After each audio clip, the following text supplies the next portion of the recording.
Hello learners, I am Anju Sehgal Gupta and today we are going to talk of types of communication. We are going to emphasize on verbal communication. As people who live in society, who go to work or even communicate with our neighbors, with our family members, with other people in the community, we need to be really versatile as well as very proficient in our verbal communication. So what is verbal communication? This is what I am going to talk about in detail. As you know, communication is a societal activity. In society, what do? We exchange our thoughts, we exchange ideas, feelings, emotions, depending upon the occasion, the context, the type of message that we want to give to others, the background of the interlocutors. Interlocutors are, people who talk to each other. Those are the people who are exchanging information or feelings or whatever else that I talked of with each other. And of course, we require verbal communication. We also require gestures or facial expressions. For example, when we agree with someone, we nod our head like this. We disagree, we might do this. Move our head in both directions, especially with children. We'll probably not do it with adults, but especially with children. When we want to warn somebody, we also can do it orally, in writing, or through our facial expression. Like with children, we do something like this, warning you. So the ways of communication broadly can be classified into two types: verbal communication and non-verbal communication. I'll emphasize and talk on verbal communication. Now, what is verbal communication? These are words of particular language used for passing messages. For example, a class teacher speaks, writes on the blackboard, that is also verbal communication, or uses audio video aids, that's also verbal communication. I am using a PowerPoint, and sometimes teachers use diagrams to explain certain points. All these modes come under the category of verbal communication. So verbal communication can be of four types: oral communication, written communication, visual and audio visual communication, and believe it or not, silence is also communication. Silence actually conveys a lot, so we need to use silence very effectively. Now let's talk a little bit more on oral communication. This is communication done through spoken words. It could be face to face, telephonic, video chat, television, radio, or chat over internet such as Skype or WhatsApp. And here you will have personal traits. How clear is your pronunciation? Where is your pitch going when you're speaking, especially in languages like English? Or what about, are you using too much slang? How loud are you? Are you speaking too fast? So all this influences our mode of communication. So teacher who is teaching in class is using face-to-face communication. But during the COVID pandemic, classes were also held using Zoom, Google Meet, or Microsoft Teams platforms. So there was verbal communication, it was face-to-face communication as a teacher and the students were facing each other, but it was not physical communication. So two people speaking on Skype or WhatsApp also communicate face-to-face verbally. In a telephonic conversation, communication is verbal, although not face to face. Okay? So, you have got the gist of what is oral communication. Now, what are the advantages of oral communication? There is a high level of transparency and understanding, because you can get quick feedback. Listener gives, you can get feedback. You can look at their face and get feedback. Are they interested? Are they bored with what you are saying? Are they angry at what you are saying? You get instant feedback. It's flexible, because what you can do is, if you find somebody is getting angry or bored, you can change the whole tenor of your conversation or of your talk, and time and other resources are saved. It's very helpful for teamwork. If people are sitting even across various computers, it is helpful. If you want to give some confidential information, this is the best mode. It is also very helpful in quick resolution of disputes. So, you can be very receptive, you can be very encouraging, and non-verbal communication is very visible. So, the facial expression and body language is visible. There are disadvantages as well. It's informal or less formal than written, and there is no proof of decision unless you are recording the whole talk. If you have personal traits that need improvement, it could be sometimes you stammer, the language, the command of the language is not so great, you are using too much slang, you are sometimes incoherent, then that is very visible.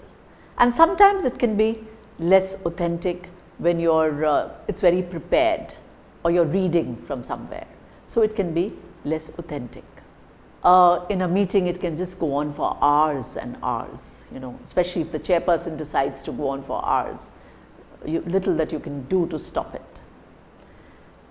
It requires great attention and receptivity, and normally it has no legal standing. So, at the workplace, it is not legal proof. So, how do you improve your oral communication skills?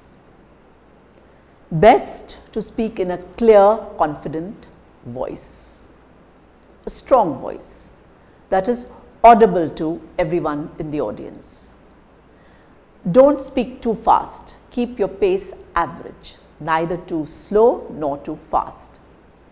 Face the audience, look at least some of the members into their eyes. Be coherent with concentration on your subject only. So, don't get distracted from your subject too often. Avoid using filler words all the time. We all use filler words, is a filler word. Yeah, so like this. So, this sometimes distracts the audience if you use too many of them. Some of them are inevitable, but if you keep using them frequently, it becomes very distracting to the audience. So, be careful about this, and then be an active listener. Verbal communication is a two-way process. So, you have to be an active listener so that you can maybe ask a question quickly, or nod your head, or just show your speaker that you are interested in what he or she is saying. So, what are the essentials of oral communication? Clear pronunciation, brevity, do not go on and on, because remember, the receiver's retention capacity is limited in oral communication. So, the sender should be brief as possible. Be precise. Only relevant issues should be included in the message, and that too with accuracy. Avoid lying. Then have conviction. So, believe in your facts, not in false facts, but true facts, and send your message logically. Then appropriate word choices. So, words are very, very important. You have to be a word seeker. Have lots of words in your repertoire so that you can convey what you want very precisely. use your natural voice. Don't go high pitch or low pitch. Use a natural voice. And of course, you must communicate to the right person, otherwise it would lead to problems. Never assume that your listener has knowledge already on the subject matter. Of course, they come with some knowledge, but don't presume that they have absolute knowledge unless you've researched on it, because you may be wrong in your assumption and this listener may not be able to follow what you say. Always look for feedback, even non-verbal feedback, and allow time to ask questions. Then the voice, very powerful tool. It's the most valuable tool you possess. It's going to be the most valuable tool in terms of passing on whatever information you want to the audience. And all presenters use voice to their maximum advantage, or if they don't, they should use their voice to maximum advantage. Work on your speed as well as volume. Repeat, work on your speed as well as volume. The pitch and tone are other areas that need attention. It's often a good idea to practice before a colleague or a friend and get feedback on whether you're too fast, too high, too soft. Do not speak in a monotonous voice because it bores the listener. Modulate your voice, therefore. And it is a good idea sometimes to lower your voice to draw the audience attention, and sometimes to raise it when you're making a point. Okay? So lower your voice so the audience get to, oh, why is she lowering her voice? And raise it when you want to make a point. Always be warm in your tone and have the right emotion, so you will connect with your audience instantly. Now let's talk about the most common form of verbal communication, which is a conversation, which is both transactional in an office space and interactional when we want to just be friends with somebody, and so we are having this friendly conversation, and we therefore have formal and informal style, and that depends on the relationship between the speakers, the setting in which we are speaking. Is it the classroom or is it at home?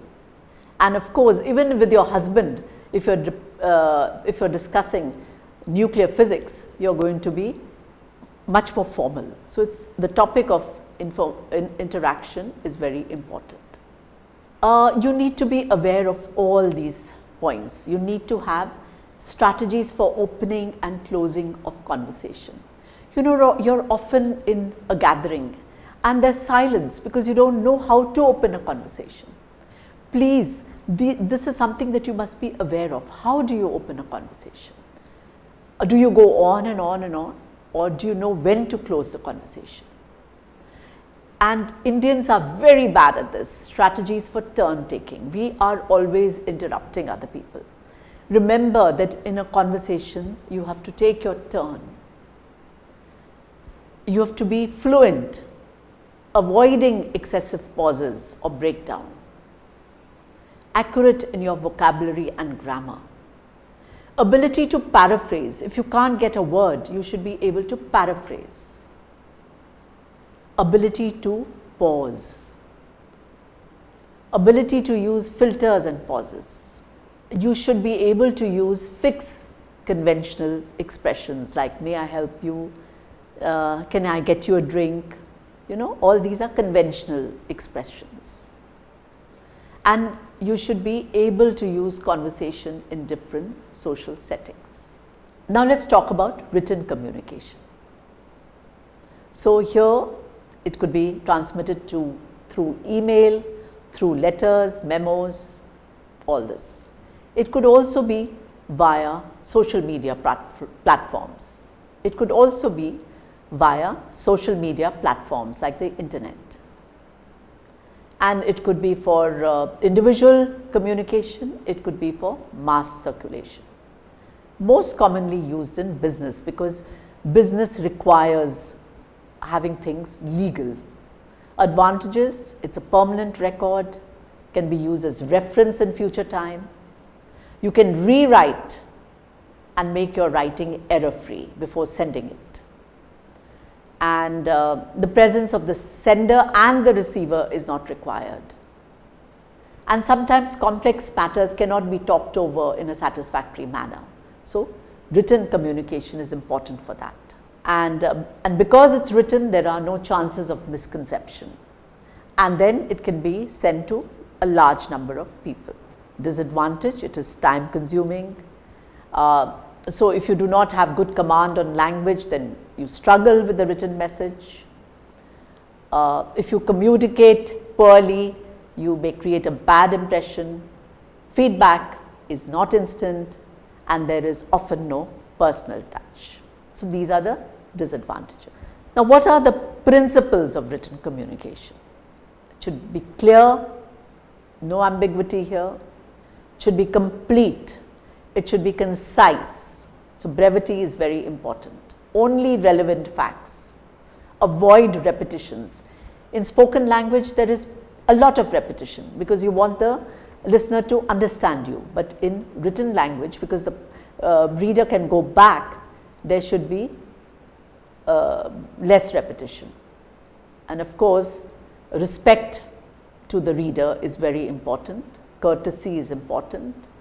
Correctness, correct facts is important because it's a legal tender, remember. So, very quickly, the difference between spoken and written language. One is face to face, reciprocal, clear sense of audience. Written is non-reciprocal, non-interactive often. The audience is ill-defined.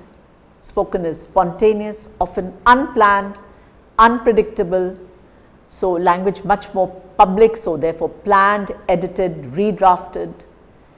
Spoken is often processed in real time, lockstep with the speaker. In the written, it's published, permanent, can be reread and transmitted across space and time.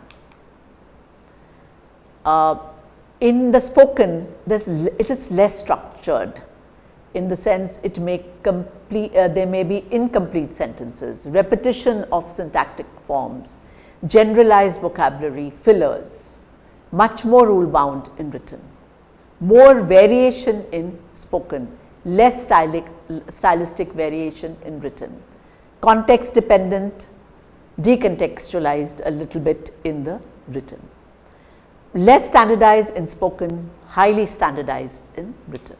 Then we come to audiovisual communication, and so what this is, when we written or oral communication alone has or will be limited to some extent, then we have audiovisual.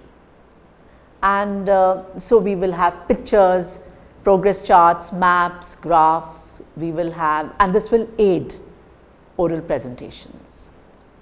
And for example, the CEO wants to emphasize the sales of a particular company product. So, a graph is a good idea. For training program, for publicity, visual is very important. What are the advantages of the visual and the audiovisual?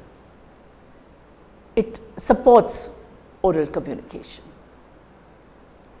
There is complex data that can be easily sent in an understandable manner in the form of graphs and pictures and diagrams. It's very helpful for rural clients because they are often illiterate, but they can maybe get the visual understanding of what you're going to say.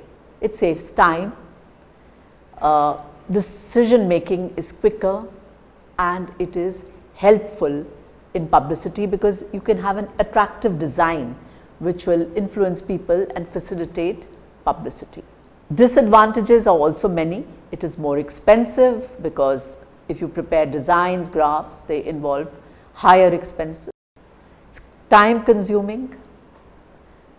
obviously, sometimes much more complex also, especially if it is complex data through graphs and bar diagrams. It may be difficult for audience to understand, and there could be infrastructural problems, you may not have the audio working properly, you may not have high quality audio visual, the net might be down. So, these are disadvantages which we face every day.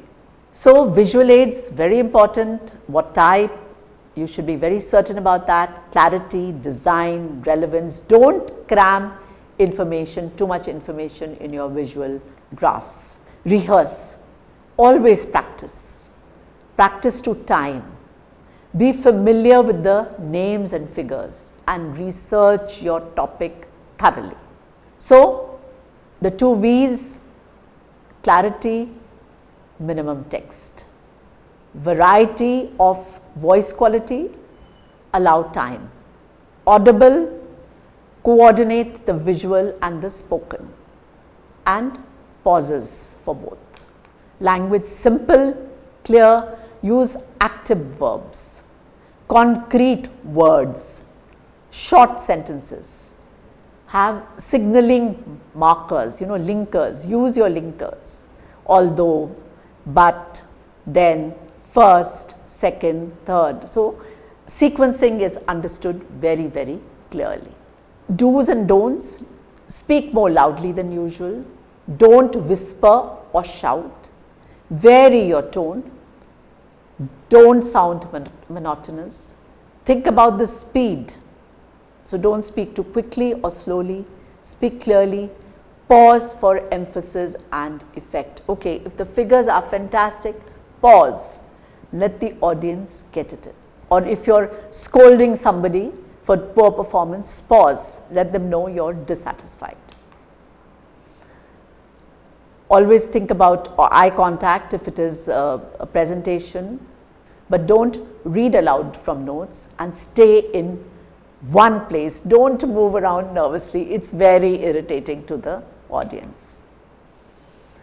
And so, have positive facial expression and walk towards the middle of the audience. Do not fiddle with equipment, very distracting.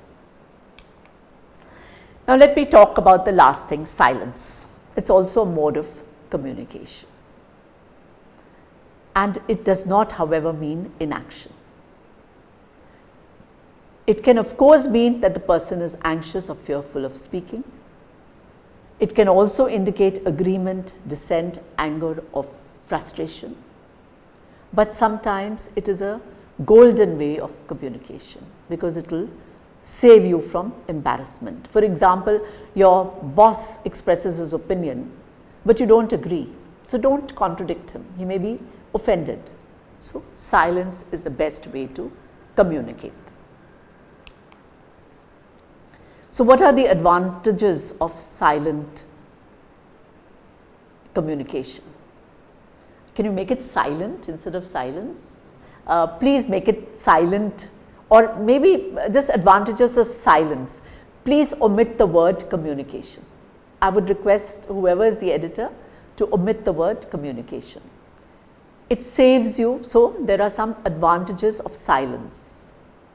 Let us talk about the advantages of silence. It saves you from embarrassment. It is also self-control, because when somebody is talking in an offending language and if you keep silence, it is a sort of self-control.